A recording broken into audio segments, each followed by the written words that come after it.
ਸਤਿਕਾਰਯੋਗ ਸਾਡੀ ਭੈਣ ਬੀਬਾ ਹਰਸਿਮਰਤ ਕੌਰ ਬਾਦਲ ਨੇ ਸਿੱਖਾਂ ਦੀ ਉਸ ਪੀੜਾ ਦੀ, ਉਸ ਦਰਦ ਦੀ ਹਿੰਦੁਸਤਾਨ ਦੀ ਪਾਰਲੀਮੈਂਟ ਦੇ ਵਿੱਚ ਬੜੀ ਠੋਕ ਕੇ ਗੱਲ ਕੀਤੀ ਹੈ। ਸਿੱਖ ਭਾਵਨਾਵਾਂ ਦੀ ਤਰਜਮਾਨੀ ਕਰਦਿਆਂ ਹੋਇਆਂ ਉਹਨਾਂ ਬੰਦੀ ਸਿੰਘਾਂ ਦੀ ਰਿਹਾਈ ਦੀ ਗੱਲ ਕੀਤੀ ਹੈ ਜਿਹੜੇ 25 30 ਸਾਲ ਤੋਂ ਜੇਲ੍ਹਾਂ ਦੀਆਂ ਕੋਠੜੀਆਂ 'ਚ ਬੰਦ। ਔਰ ਸਭ ਤੋਂ ਵੱਡੀ ਦੁੱਖ ਵਾਲੀ ਗੱਲ ਹੈ ਕਿ ਅੱਜ ਸਿੱਖ ਤੇ ਆਨੰਦ ਮਾਣ ਰਹੇ, ਸਿੱਖ ਤੇ ਐਸ਼ੋ ਆਰਾਮ ਦੀ ਜ਼ਿੰਦਗੀ ਬਿਤਾ ਰਹੇ, ਪਰ ਜਿਨ੍ਹਾਂ ਨੇ ਸਿੱਖੀ ਦੀ ਖਾਤਰ ਜਜ਼ਬਾਤੀ ਹੋ ਕੇ ਕਦਮ ਚੁੱਕੇ, ਅਦਾਲਤਾਂ ਨੇ ਸਜ਼ਾਵਾਂ ਕੀਤੀਆਂ ਤੇ ਅੱਜ ਉਹਨਾਂ ਦਾ ਕੋਈ ਹਾਂ ਦਾ ਨਾਰਾ ਮਾਰਨ ਵਾਲਾ ਮਗਰ ਨਜ਼ਰ ਨਹੀਂ ਆਉਂਦਾ। ਔਰ ਜੇ ਕਿਸੇ ਨੇ ਮਾਰਿਆ ਹੈ, ਜੇ ਕਿਸੇ ਨੇ ਕਦਮ ਚੁੱਕਿਆ ਹੈ, ਤੇ ਜਿੱਥੇ ਦਰਦੀ ਸਿੱਖਾਂ ਵੱਲੋਂ ਉਸ ਗੱਲ ਦੀ ਸ਼ਲਾਘਾ ਕੀਤੀ ਜਾ ਰਹੀ ਹੈ, ਤੇ ਨਾਲ ਹੀ ਇਹੋ ਜਿਹਿਆਂ ਦੀ ਵੀ ਗਿਣਤੀ ਘੱਟ ਨਹੀਂ ਜਿਹੜੇ ਇਸ ਚੁੱਕੇ ਹੋਏ ਕਦਮ ਦੇ ਉੱਤੇ ਵੀ ਕਿੰਤੂ ਪਰੰਤੂ, ਜੇ ਮੈਂ ਕਹਿ ਰਹਾ ਇੱਕ ਤਰ੍ਹਾਂ ਦਾ ਰਾਜਨੀਤਿਕ ਸਾੜ ਕੱਢ ਰਹੇ। ਹੁਣ ਗੱਲ ਇਹ ਕਹਿੰਦੇ ਆ ਕਿ ਵਿੱਚੋਂ ਕੀ ਕਹਿਣਗੇ, ਪਹਿਲੋਂ ਕਿਉਂ ਨਹੀਂ ਕੀਤਾ, ਪਹਿਲੋਂ ਕਿੱਥੇ ਸੀ, ਤੁਸੀਂ ਕੀ ਕੀਤਾ? ਤੇ ਮੈਂ ਜੇ ਮੋਟੇ ਜਿਹੇ ਰੂਪ 'ਚ ਦੱਸਣਾ ਚਾਹੁੰਦਾ ਹਾਂ ਕਿ ਜੇ ਚਾਹੇ ਕੋਈ ਵੀ ਸਿੱਖੀ ਸੰਘਰਸ਼ ਦੇ ਵਿੱਚ ਸੀਗਾ ਤੇ ਜਿਹਦੇ ਨਾਲ ਜ਼ਿਆਦਤੀ ਹੋਈ, ਤੇ ਉਹਨਾਂ ਦੇ ਵਾਸਤੇ ਜੋ ਕਰ ਸਕਦਾ ਰਿਹਾ ਸ਼੍ਰੋਮਣੀ ਅਕਾਲੀ ਦਲ ਤੇ ਸ਼੍ਰੋਮਣੀ ਗੁਰਦੁਆਰਾ ਪ੍ਰਬੰਧਕ ਕਮੇਟੀ ਉਹਦੀ ਪੈਰਵਾਈ ਕਰਦੇ ਰਹੇ ਨੇ, ਉਹਦੇ ਵਾਸਤੇ ਆਪਦਾ ਯਥਾਸ਼ਕਤ ਯੋਗਦਾਨ ਪਾਉਂਦੇ ਰਹੇ। ਹੁਣ ਜਿੱਥੋਂ ਤੱਕ ਉਹਨਾਂ ਲੋਕਾਂ ਨੂੰ ਮੈਂ ਦੱਸਣਾ ਚਾਹੁੰਦਾ ਜਿਹੜੇ ਕਹਿੰਦੇ ਕਿ ਤੁਸੀਂ ਕੀ ਕੀਤਾ ਤੇ ਪਹਿਲੋਂ ਕੀ ਕੀਤਾ। ਅੱਜ ਤੋਂ 10 ਸਾਲ ਪਹਿਲਾਂ ਮਾਰਚ 2012 ਦੇ ਵਿੱਚ ਭਾਈ ਬਲਵੰਤ ਸਿੰਘ ਰਾਜੋਆਣਾ ਜਿਨ੍ਹਾਂ ਨੂੰ ਫਾਂਸੀ ਦੀ ਸਜ਼ਾ ਅਦਾਲਤ ਨੇ ਕੀਤੀ ਸੀ, ਉਹਨਾਂ ਦੇ ਡੈਥ ਵਾਰੰਟ, ਫਾਂਸੀ ਚਾੜਨ ਦੀ ਤਰੀਕ ਤੇ ਸਮਾਂ ਨਿਯਤ ਕਰਕੇ ਅਦਾਲਤ ਵਿੱਚ ਡੈਥ ਵਾਰੰਟ ਆ ਗਿਆ ਸੀ। ਤੇ ਉਦੋਂ ਨਵੀਂ ਸਰ ਪ੍ਰਕਾਸ਼ ਸਿੰਘ ਬਾਦਲ ਦੀ ਜਿਹੜੀ ਹੈ ਦੁਬਾਰਾ ਸਰਕਾਰ 2012 ਚ ਬਣੀ ਸੀ। ਔਰ ਹਿੰਦੁਸਤਾਨੀ ਨਹੀਂ, ਪੂਰੀ ਦੁਨੀਆ 'ਚ ਸ਼ਾਇਦ ਕਦੀ ਇਸ ਤਰ੍ਹਾਂ ਨਾ ਹੋਇਆ ਹੋਵੇ ਕਿ ਅਦਾਲਤ ਦੇ ਜਾਰੀ ਕੀਤੇ ਹੋਏ ਡੈਥ ਵਾਰੰਟ ਜੇਲ੍ਹ ਦੇ ਸੁਪਰਡੈਂਟ ਕੋਲੇ, ਜੇਲ੍ਹ ਪ੍ਰਸ਼ਾਸਨ ਕੋਲੇ ਪਹੁੰਚੇ ਹੋਣ ਤੇ ਉਹ ਵਾਪਸ ਕਰ ਦਿੱਤੇ ਜਾਣ। ਤੇ ਵਾਪਸ ਕਿਹਨੇ ਕਰਵਾਏ? ਸਰ ਪ੍ਰਕਾਸ਼ ਸਿੰਘ ਬਾਦਲ ਦੀ ਸਰਕਾਰ ਨੇ। ਚਾਹੇ ਕਿਸੇ ਵੀ ਤਰ੍ਹਾਂ ਦਾ ਕੋਈ ਆਬਜੈਕਸ਼ਨ ਲਾਇਆ, ਕੋਈ ਕਦਮ ਚੁੱਕਿਆ, ਔਰ ਦੁਨੀਆ ਦੇ ਇਤਿਹਾਸ ਵਿੱਚ ਕਿ ਪਹਿਲੀ ਵਾਰ ਜਾਰੀ ਹੋਏ ਡੈਥ ਵਾਰੰਟ ਜਿਹੜੇ ਹੈ, ਫਾਂਸੀ ਲਾਉਣ ਦੇ ਹੁਕਮ ਜਿਹੜੇ ਹੈ, ਸਮਾਂ ਤੇ ਤਰੀਕ ਨਿਸ਼ਚਿਤ ਕੀਤੀ ਹੋਵੇ, ਉਹ ਜਿਹੜੇ ਆ ਵਾਪਸ ਕੀਤੇ ਸਰ ਪ੍ਰਕਾਸ਼ ਸਿੰਘ ਬਾਦਲ ਦੀ ਸਰਕਾਰ ਨੇ 2012 ਚ। ਉਸੇ ਵਕਤ ਹੀ ਕਦਮ ਚੁੱਕੇ, ਦੇਸ਼ ਦੇ ਪ੍ਰਧਾਨ ਮੰਤਰੀ ਡਾਕਟਰ ਮਨਮੋਹਨ ਸਿੰਘ ਨੂੰ ਮਿਲੇ, ਦੇਸ਼ ਦੇ ਰਾਸ਼ਟਰਪਤੀ ਨੂੰ ਮਿਲੇ, ਦੇਸ਼ ਦੇ ਰਾਸ਼ਟਰਪਤੀ ਕੋਲੇ ਸ਼੍ਰੋਮਣੀ ਗੁਰਦੁਆਰਾ ਪ੍ਰਬੰਧਕ ਕਮੇਟੀ ਵੱਲੋਂ ਅਪੀਲ ਪਾਈ ਤੇ ਫਾਂਸੀ ਨੂੰ ਸਟੇ ਕੀਤਾ, ਜਿਹੜੀ ਕਿ ਪਿਛਲੇ 10 ਸਾਲਾਂ ਤੋਂ ਸਟੇ ਹੈ। ਤੇ ਹੁਣ ਭਾਈ ਬਲਵੰਤ ਸਿੰਘ ਰਾਜੋਆਣਾ ਜੀ ਦੀ ਇੱਛਾ ਦੇ ਅਨੁਸਾਰ ਸ਼੍ਰੋਮਣੀ ਗੁਰਦੁਆਰਾ ਪ੍ਰਬੰਧਕ ਕਮੇਟੀ ਕੋਲੋਂ ਉਹਨਾਂ ਨੇ ਭੌਂ ਕੇ ਸੁਪਰੀਮ ਕੋਰਟ 'ਚ ਕੇਸ ਪਵਾਇਆ ਕਿ ਮੇਰੀ ਅਪੀਲ ਦੇ ਉੱਤੇ, ਜਿਹਦੇ ਉੱਤੇ ਕੇਂਦਰ ਸਰਕਾਰ ਕਿਸੇ ਤਰ੍ਹਾਂ ਦਾ ਕੋਈ ਫੈਸਲਾ ਨਹੀਂ ਲੈ ਰਹੀ, ਉਹਦਾ ਜਿਹੜੀ ਹੈ ਸੁਣਵਾਈ ਕੀਤੀ ਜਾਵੇ। ਸੁਪਰੀਮ ਕੋਰਟ 'ਚ ਕੇਸ ਪਾਇਆ, ਵੱਡੇ ਵਕੀਲ ਕੀਤੇ ਤੇ ਲਗਭਗ 62 ਲੱਖ ਰੁਪਇਆ ਜਿਹੜਾ ਆ ਸਰਕਾਰੀ ਵਕੀਲਾਂ ਨੂੰ ਉਹਦੀ ਫੀਸ ਜਾ ਚੁੱਕੀ ਹੈ, ਵੱਡੇ ਚੋਟੀ ਦੇ ਵਕੀਲਾਂ ਨੂੰ, ਕਿ ਕੇਂਦਰ ਸਰਕਾਰ ਜਿਹੜੀ ਹੈ ਇਹ ਫੈਸਲਾ ਉਹਨਾਂ ਦੀ ਜਿਹੜੀ ਫਾਂਸੀ ਦੀ ਸਜ਼ਾ ਉਮਰ ਕੈਦ ਵਿੱਚ ਤਬਦੀਲ ਕਰੇ, ਜਿਹੜਾ ਕਿ ਅਜੇ 2019 ਦੇ ਵਿੱਚ 550 ਸਾਲਾ ਗੁਰੂ ਨਾਨਕ ਦੇਵ ਜੀ ਦੇ ਗੁਰਪੁਰਬ ਦੇ ਮੌਕੇ ਤੇ, ਅਵਤਾਰ ਗੁਰਪੁਰਬ ਦੇ ਮੌਕੇ ਤੇ ਕੇਂਦਰ ਸਰਕਾਰ ਨੇ ਵੀ ਨੋਟੀਫਿਕੇਸ਼ਨ ਜਾਰੀ ਕੀਤੀ ਸੀ ਵੀ ਉਹ ਲਾਗੂ ਕੀਤੀ ਜਾਵੇ। ਤੇ ਸਿੱਖ ਭਾਵਨਾਵਾਂ ਦੀ ਤਰਜਮਾਨੀ ਕਰਦਿਆਂ ਹੋਇਆਂ ਤੇ ਨਾਲ ਹੀ ਜਿਹੜੀ ਭਾਈ ਬਲਵੰਤ ਸਿੰਘ ਰਾਜੋਆਣਾ ਜਿਹੜੇ 27 ਸਾਲ ਤੋਂ ਜੇਲ੍ਹ 'ਚ ਬੰਦ ਆ, ਹੁਣ ਫਾਂਸੀ ਦੀ ਕੋਈ ਤੁੱਕ ਨਹੀਂ ਬਣਦੀ, ਉਹਨਾਂ ਦੀ ਸਜ਼ਾ ਜਿਹੜੀ ਉਮਰ ਕੈਦ ਵਿੱਚ ਤਬਦੀਲ ਕੀਤੀ ਜਾਵੇ। ਇਹ ਸ਼੍ਰੋਮਣੀ ਅਕਾਲੀ ਦਲ ਕਰਕੇ ਹੋਈ। ਔਰ ਪ੍ਰੋਫੈਸਰ ਦਵਿੰਦਰਪਾਲ ਸਿੰਘ ਭੁੱਲਰ ਜਿਹੜੇ 27 ਸਾਲ ਦੇ ਸੀ ਜਦੋਂ ਜੇਲ੍ਹ 'ਚ ਗਏ ਸੀ ਤੇ 3 ਮਹੀਨੇ ਹੋਏ ਸੀ ਵਿਆਹ ਹੋਏ ਨੂੰ। ਦੁਨੀਆ ਭਰ ਦੇ ਤਸ਼ੱਦਦ ਉਹਨਾਂ ਝੱਲੇ, ਫਾਂਸੀ ਦੀ ਸਜ਼ਾ ਹੋਈ, ਮੈਂਟਲੀ ਅਪਸੈਟ ਹੋ ਗਏ, ਮਾਨਸਿਕ ਰੋਗੀ ਹੋ ਗਏ, ਸਰੀਰਕ ਰੋਗੀ ਹੋ ਗਏ। ਤੇ ਜੇ ਉਹਨਾਂ ਦੀ ਦਿੱਲੀ ਤਿਹਾੜ ਜੇਲ੍ਹ ਤੋਂ 2015 ਵਿੱਚ ਜੇਲ੍ਹ ਤਬਦੀਲ ਹੋਈ ਤੇ ਸਭ ਪ੍ਰਕਾਸ਼ ਸਿੰਘ ਬਾਦਲ ਨੇ ਕਰਵਾਈ। ਜੇ ਸਭ ਤੋਂ ਪਹਿਲੀ ਪੈਰੋਲ ਜਿਹੜੀ ਉਹਨਾਂ ਨੂੰ ਦਵਾਈ, ਭਾਵੇਂ ਕਿ ਮੇਰਾ ਵੀ ਇੱਕ ਨਿਮਾਣੇ ਜਿਹੇ ਸਿੱਖ ਦਾ ਉਹਦੇ ਵਿੱਚ ਰੋਲ ਹੈ, ਉਹ ਸਭ ਪ੍ਰਕਾਸ਼ ਸਿੰਘ ਬਾਦਲ ਹੋਣਾ ਕਰਕੇ ਉਹਨਾਂ ਨੂੰ 2015 ਦੇ ਵਿੱਚ ਮਿਲੀ। ਔਰ ਉਸ ਤੋਂ ਲੈ ਕੇ ਲਗਾਤਾਰ ਉਹ ਪੈਰੋਲ ਤੇ ਛੁੱਟੀ ਤੇ ਬਾਹਰ ਆਉਂਦੇ ਰਹਿੰਦੇ ਨੇ ਤੇ ਅੱਜ ਕੱਲ੍ਹ ਵੀ ਪਿਛਲੇ 4-5 ਦਿਨ ਤੋਂ ਪੈਰੋਲ ਤੇ ਛੁੱਟੀ ਤੇ ਆਏ ਹੋਏ ਨੇ। ਔਰ ਉਹਨਾਂ ਦਾ ਕੇਸ ਵੀ, ਰਿਹਾਈ ਦਾ ਕੇਸ ਜਿਹੜਾ ਕਿ ਉਹਨਾਂ ਦੀ ਕੇਂਦਰ ਸਰਕਾਰ ਵੱਲੋਂ ਜਿਹੜੀ ਨੋਟੀਫਿਕੇਸ਼ਨ ਜਾਰੀ ਹੋਈ ਸੀ ਕਿ ਪ੍ਰੋਫੈਸਰ ਦਵਿੰਦਰਪਾਲ ਸਿੰਘ ਭੁੱਲਰ ਨੂੰ ਰਿਹਾ ਕਰਨ ਦੇ ਨੋਟੀਫਿਕੇਸ਼ਨ ਜਾਰੀ ਹੋਈ ਸੀ, ਉਹਨੂੰ ਚੈਲੰਜ ਕੀਤਾ ਸੀਗਾ ਮਨਿੰਦਰਜੀਤ ਬਿੱਟੇ ਨੇ। ਭਾਵੇਂ ਕਿ ਉਹ ਨੋਟੀਫਿਕੇਸ਼ਨ ਕੇਂਦਰ ਸਰਕਾਰ ਵੀ ਕਰਕੇ ਭੁੱਲ ਗਈ, ਗੁਰੂ ਨਾਨਕ ਦੇਵ ਸੱਚੇ ਪਾਤਸ਼ਾਹ ਜੀ ਦੇ ਜਨਮ ਦਿਹਾੜੇ ਦੇ ਉੱਤੇ ਕੀਤੇ ਹੋਏ ਹੁਕਮਾਂ ਨੂੰ ਵੀ ਭੁੱਲ ਗਈ, ਪਰ ਬਿੱਟਾ ਜਿਹੜਾ ਹੈ ਸੁਪਰੀਮ ਕੋਰਟ 'ਚ ਗਿਆ ਸੀਗਾ ਕਿ ਅਜਿਹਾ ਨਹੀਂ ਹੋਣਾ ਚਾਹੀਦਾ, ਦਵਿੰਦਰਪਾਲ ਸਿੰਘ ਭੁੱਲਰ ਦੋਸ਼ੀ ਹੈ, ਉਹ ਤਾਂ ਜ਼ਿੰਦਗੀ ਜੇਲ੍ਹ 'ਚ ਰਹਿਣਾ ਚਾਹੀਦਾ ਹੈ। ਤੇ ਸ਼੍ਰੋਮਣੀ ਗੁਰਦੁਆਰਾ ਪ੍ਰਬੰਧਕ ਕਮੇਟੀ ਨੇ ਉਹਨਾਂ ਦਾ ਕੇਸ ਲੜਿਆ ਤੇ 21 ਲੱਖ ਰੁਪਈਆ ਖਰਚਾ ਆਇਆ।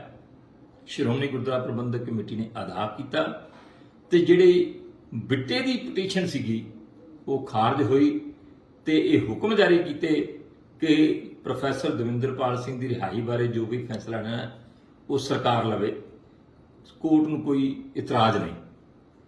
ਉਹੀ ਜਿਹੜੀ ਕੀਤੇ ਹੋਏ ਹੁਕਮਾਂ ਤੋਂ ਬਾਅਦ ਬਣੀ ਹੋਈ ਫਾਈਲ ਜਿਹੜੀ ਹੈ, ਕਿਉਂਕਿ ਕੇਸ ਦਿੱਲੀ ਦਾ ਸੀਗਾ ਤੇ ਦਿੱਲੀ ਜੇਲ੍ਹ ਪ੍ਰਸ਼ਾਸਨ ਨਾਲ ਜੁੜਿਆ ਹੋਇਆ ਸੀਗਾ, ਦਿੱਲੀ ਜੁਡੀਸ਼ਰੀ ਨਾਲ ਜੁੜਿਆ ਹੋਇਆ ਸੀਗਾ, ਉਹਦੇ ਬਾਰੇ ਫੈਸਲਾ ਵੀ ਦਿੱਲੀ ਸਰਕਾਰ ਨੇ ਕੇਜਰੀਵਾਲ ਸਰਕਾਰ ਨੇ ਲੈਣਾ ਸੀਗਾ ਤੇ ਜਿਹਦਾ ਸੈਂਟੈਂਸ ਰਿਵਿਊ ਬੋਰਡ ਨੇ ਫੈਸਲਾ ਕਰਨਾ ਸੀਗਾ ਤੇ ਉਹ ਲੰਬੇ ਸਮੇਂ ਤੋਂ ਫਾਈਲ ਜਿਹੜੀ ਹੈ ਉਹ ਕੇਜਰੀਵਾਲ ਸਾਹਿਬ ਦੀ ਸਰਕਾਰ ਕੋਲੇ ਪੈਂਡਿੰਗ ਹੈ, ਜਿਹੜੀ ਲਗਾਤਾਰ 3-4 ਵਾਰਾਂ ਜਿਹੜੀ ਹੈ ਜਿਹਦੇ ਉੱਤੇ ਕਿਸੇ ਤਰ੍ਹਾਂ ਦੀ ਕੋਈ ਡਿਸਕਸ਼ਨ ਨਹੀਂ ਕੀਤੀ ਗਈ ਤੇ ਪੈਂਡਿੰਗ ਕਰ ਦਿੱਤੀ ਜਾਂਦੀ।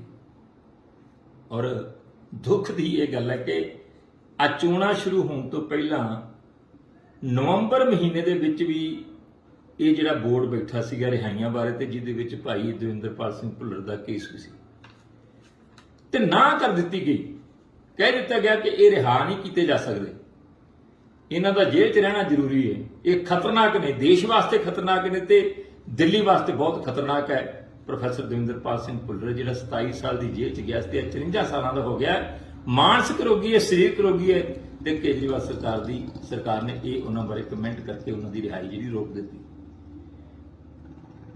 ਚੋਣਾਂ ਦੇ ਸਮੇਂ, ਵਿਧਾਨ ਸਭਾ ਚੋਣਾਂ ਦੇ ਵਿੱਚ ਇਹ ਮੁੱਦਾ ਵੀ ਬਣਿਆ, ਘਰ ਘਰ ਤੱਕ, ਹਰੇਕ ਸਿੱਖ ਤੱਕ, ਹਰੇਕ ਪੰਜਾਬੀ ਤੱਕ ਇਹ ਗੱਲ ਪਹੁੰਚੀ ਕਿ ਕੇਜਰੀਵਾਲ ਨੇ ਜਿਹੜੀ ਆ ਉਸ ਸਿੱਖ ਬੰਦੀ ਦੀ ਜਿਨ੍ਹਾਂ ਬਾਰੇ ਅਸੀਂ ਰੋਜ਼ ਅਰਦਾਸਾਂ ਕਰਦੇ ਹਾਂ ਕਿ ਸਾਡੇ ਵੀਰ, ਸਾਡੇ ਭਰਾ ਜਿਹੜੇ ਘਰੋਂ ਘਰੀ ਆਉਣੇ ਚਾਹੀਦੇ ਆ, ਉਹਦੀ ਰਿਹਾਈ ਰੋਕ ਦਿੱਤੀ। ਤੇ ਜਿਹੜੇ ਗੱਲਾਂ ਕਰਦੇ ਨੇ ਕਿ ਬੀਬਾ ਨੂੰ ਹੁਣ ਚੇਤਾ ਆ ਗਿਆ, ਅਕਾਲੀ ਦਲ ਨੂੰ ਹੁਣ ਚੇਤਾ ਆ ਗਿਆ, ਇਹਨਾਂ ਨੇ ਵੋਟਾਂ ਠੋਕ ਠੋਕ ਕੇ ਕੇਜਰੀਵਾਲ ਨੂੰ ਪਾਈਆਂ। ਜਿਹੜੇ ਫੋਟੋਆਂ ਲਾ ਕੇ ਬੈਠੇ ਬਾਬੇ ਭਿੰਡਰਾਂ ਵਾਲੇ ਦੀਆਂ ਤੇ ਹੋਰ ਸਿੱਖੀ ਦੀਆਂ, ਉਹਨਾਂ ਨੇ ਵੋਟਾਂ ਕੇਜਰੀਵਾਲ ਨੂੰ ਪਾਈਆਂ। ਜੇ ਨਹੀਂ ਪਾਈਆਂ, ਜਿਹੜੇ ਕਮੈਂਟ ਕਰਨ ਵਾਲੇ ਆ, ਆਪ ਦੇ ਅੰਦਰ ਝਾਕ ਕੇ ਦੇਖਿਆ ਜੇ ਕਿ ਕਿੱਡਾ ਵੱਡਾ ਤੁਸੀਂ ਪਾਪ ਕੀਤਾ ਸੀ। ਔਰ ਜਿਨ੍ਹਾਂ ਲੋਕਾਂ ਨੂੰ ਪਤਾ ਸੀਗਾ ਕਿ ਪ੍ਰੋਫੈਸਰ ਦਵਿੰਦਰਪਾਲ ਸਿੰਘ ਭੁੱਲਰ ਅੱਜ ਜੇਲ੍ਹ 'ਚ ਬੈਠਾ ਤੇ ਕੇਜਰੀਵਾਲ ਨੇ ਉਹਦੀ ਰਿਹਾਈ ਨਹੀਂ ਕੀਤੀ ਤੇ ਗੁਨਾਹਗਾਰ ਹੈ ਕੇਜਰੀਵਾਲ, ਉਹਦੇ ਪਤਾ ਲੱਗਣ ਦੇ ਬਾਵਜੂਦ ਵੀ ਉਹਨੇ ਵੋਟਾਂ ਪਾਈਆਂ। ਦੀਪ ਸਿੱਧੂ ਇੱਕ ਮੈਸੇਜ ਦੇ ਗਿਆ, ਉਹ ਨੌਜਵਾਨ ਜਿਹਦੀ ਸੋਚ ਬੜੀ ਵਧੀਆ ਸੀਗੀ, ਇੱਕ ਮੈਸੇਜ ਦੇ ਕੇ ਗਿਆ। ਤੁਸੀਂ ਉਹਦੇ ਭੋਗ ਤੇ 5-5 ਲੱਖ ਇਕੱਠੇ ਹੋ ਗਏ, ਉਹਦੇ ਕਹਿਣ ਤੇ ਪੰਜਾਂ ਨੇ ਵੋਟ ਪਾਈ। ਉਹਨੇ ਕੀ ਦਿੱਤਾ ਸੀ ਮੈਸੇਜ? ਇਹ ਦਿੱਲੀ ਵਾਲੇ, ਕੇਜਰੀਵਾਲ, ਝਾੜੂ ਵਾਲੇ ਸਿੱਖਾਂ ਲਈ, ਪੰਜਾਬ ਲਈ ਖਤਰਨਾਕ ਜੇ ਵੱਜ ਇਹਨਾਂ ਤੋਂ ਕਿਸੇ ਨੇ ਮੰਨੀ। ਹੁਣ ਤੁਸੀਂ ਫੋਟੋਆਂ ਲਾਈ ਫਿਰਦੇ ਜੇ ਦੀਪ ਸਿੱਧੂ ਦੀਆਂ, ਉਹਦੀ ਸੋਚ ਤੇ, ਉਹਦੇ ਸੁਨੇਹੇ ਤੇ, ਉਹਦੇ ਸੰਦੇਸ਼ ਤੇ ਪਹਿਰਾ ਦਿੱਤਾ ਜੀ। ਗੱਲਾਂ ਤੁਸੀਂ ਵੱਡੀਆਂ ਕਰਦੇ ਜੇ, ਗੱਲਾਂ ਤੁਸੀਂ ਕਿੰਤੂ ਪਰੰਤੂ ਅਕਾਲੀ ਦਲ ਦੇ ਕਰਦੇ ਜੇ, ਪੱਲੇ ਤੁਹਾਡੇ ਕੱਖ ਨਹੀਂ ਗਾ, ਜ਼ਮੀਰ ਤੁਹਾਡੀ ਮਰੀ ਹੋਈ ਹੈ। ਪਹਿਲਾਂ ਤੁਸੀਂ ਕਾਂਗਰਸ ਦੇ ਮਗਰ ਭੱਜੇ ਸੀ 5 ਸਾਲ ਪਹਿਲਾਂ, ਐਤਕੀ ਤੁਸੀਂ ਕੇਜਰੀਵਾਲ ਦੇ ਮਗਰ ਭੱਜ ਗਏ ਜੇ, ਤੁਹਾਡੇ 'ਚ ਸਿੱਖੀ ਕਿੱਥੋਂ ਹੈਗੀ? ਅੱਗੇ ਜਿਹੜੀ ਸਭ ਤੋਂ ਵੱਡੀ ਗੱਲ, ਭਾਈ ਕੁਲਦੀਪ ਸਿੰਘ ਖੇੜਾ 30 ਸਾਲ ਤੋਂ ਜੇਲ੍ਹ 'ਚ ਬੰਦ ਹੈ, ਪੁਰਾਣਾ ਫੈਡਰੇਸ਼ਨ ਹੈ, ਸਾਡਾ ਸਾਥੀ ਹੈ, 30 ਸਾਲਾਂ ਤੋਂ ਜੇਲ੍ਹ 'ਚ ਬੰਦ ਹੈ। ਕਰਨਾਟਕਾ ਜੇਲ੍ਹ ਤੋਂ 2015 'ਚ ਪ੍ਰਕਾਸ਼ ਸਿੰਘ ਬਾਦਲ ਨੇ ਤਬਦੀਲ ਕਰਕੇ ਅੰਮ੍ਰਿਤਸਰ ਦੀ ਜੇਲ੍ਹ 'ਚ ਲਿਆਂਦਾ। ਉਹਦੀ ਆਉਂਦਿਆਂ ਪਰੋਲ ਸ਼ੁਰੂ ਕੀਤੀ। ਸਭ ਤੋਂ ਪਹਿਲੀ ਪਰੋਲ ਜਿਹੜੀ ਅੰਮ੍ਰਿਤਸਰ ਜੇਲ੍ਹ 'ਚ ਆਣ ਕੇ ਉਹਨਾਂ ਦੀ ਹੋਈ, ਉਹਨਾਂ ਦੀ ਛੁੱਟੀ ਸ਼ੁਰੂ ਹੋਈ। ਅੱਜ ਵੀ ਉਹ ਛੁੱਟੀ ਵਿਚਾਰੇ ਕੱਟਦੇ ਨੇ, ਅਜੇ ਤੱਕ ਰਿਹਾਈ ਨਹੀਂ ਹੋਈ। ਔਰ ਭਾਈ ਜਗਤਾਰ ਸਿੰਘ ਹਵਾਰਾ, ਭਾਈ ਪਰਮਜੀਤ ਸਿੰਘ ਭਿਓਰਾ, ਭਾਈ ਅਵਤਾਰ ਸਿੰਘ ਤਾਰਾ, ਭਾਈ ਗੁਰਮੀਤ ਸਿੰਘ, ਭਾਈ ਲਖਬੀਰ ਸਿੰਘ, ਭਾਈ ਸ਼ਮਸ਼ੇਰ ਸਿੰਘ, ਭਾਈ ਦਇਆ ਸਿੰਘ ਲਾਹੌਰੀਆ ਜਾਂ ਹੋਰ ਸਿੱਖ ਬੰਦੀ ਜਿਹੜੇ ਨੇ, ਉਹਨਾਂ ਦਾ ਕੀ ਗਣਾ ਹੈ? ਉਹ ਘਰ ਵਾਸਤੇ ਲੜੇ ਸੀ। ਮਾਹੌਲ ਬਣਿਆ, ਜਜ਼ਬਾਤੀ ਹੋ ਗਏ, ਸਿੱਖੀ ਤੇ ਹਮਲਾ ਹੋਇਆ, ਕੌਮ ਤੇ ਹਮਲਾ ਹੋਇਆ, ਕਦਮ ਚੁੱਕ ਲਿਆ, ਅਦਾਲਤਾਂ ਨੇ ਸਜ਼ਾਵਾਂ ਕੱਟੀਆਂ, ਯਾਰ ਭੁਗਤ ਲਈਆਂ ਨੇ। ਇਹ ਡੈਮੋਕ੍ਰੈਟਿਕ ਸਿਸਟਮ ਹੈ। ਇੱਥੇ ਸ਼ਹੀਦ ਆਜ਼ਮ ਸਰਦਾਰ ਭਗਤ ਸਿੰਘ ਦੇ ਰਿਸ਼ਤੇਦਾਰ ਭਾਈ ਕੁਲਜੀਤ ਸਿੰਘ ਢੱਟ, ਜਿਹੜਾ ਸਾਡਾ ਫੈਡਰੇਸ਼ਨ ਦਾ ਸਾਡਾ ਸਾਥੀ ਰਿਹਾ ਸੀਗਾ, ਉਹਨੂੰ 1999 ਚ ਚੁੱਕ ਕੇ ਮਾਰ ਦਿੱਤਾ ਜਾਂਦਾ ਹੈ। ਪਰਿਵਾਰ ਪੈਰਵਾਈ ਕਰਦਾ ਹੈ, ਪੁਲਿਸ ਅਫਸਰਾਂ ਨੂੰ ਸਜ਼ਾ ਹੁੰਦੀ ਹੈ, ਸੀਬੀ ਦੀ ਅਦਾਲਤ 'ਚ ਹੁੰਦੀ ਹੈ, ਤੇ ਸਜ਼ਾ ਹੋਈ ਪਤਾ ਨਹੀਂ ਸਾਲ ਕੱਟੀ ਹੈ ਕਿ 1.5 ਸਾਲ ਕੱਟੀ ਹੈ।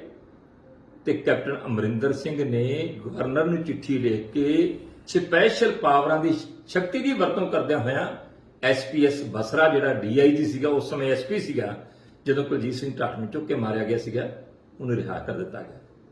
ਜਿਨ੍ਹਾਂ ਨੂੰ ਉਮਰ ਕੈਦਾਂ ਹੋਈਆਂ ਪੁਲਿਸ ਅਫਸਰਾਂ ਨੂੰ, ਉਹਨਾਂ ਨੂੰ ਰਿਹਾ ਕਰ ਦਿੱਤਾ ਗਿਆ। ਤੇ ਜਿਹੜੇ ਸਿੱਖ ਕੈਦੀ ਆ ਉਮਰ ਕੈਦਾਂ ਤੋਂ ਡਬਲ ਕੱਟ ਕੇ ਬੈਠੇ ਆ, ਉਹਨਾਂ ਵਾਸਤੇ ਡੈਮੋਕ੍ਰੈਟਿਕ ਸਿਸਟਮ ਹੈ ਨਹੀਂਗਾ। ਉਹਨਾਂ ਵਾਸਤੇ ਕਾਨੂੰਨ ਕੋਈ ਹੋਰ ਹੈ।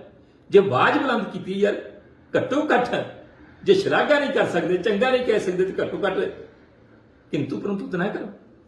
ਔਰ ਮੈਂ ਗੱਲ ਦੱਸਾਂ, ਮੇਰੀ ਹਰੇਕ ਫਿਰਕੇ ਨਾਲ ਵਾਹ ਪੈਂਦਾ। ਮੈਂ ਸਿੱਖਾਂ ਦੇ ਘਰੇ ਜਨਮ ਲਿਆ, ਸਿੱਖ, ਮੈਂ ਹਰੇਕ ਧਰਮ ਦਾ ਸਤਿਕਾਰ ਕਰਦਾ।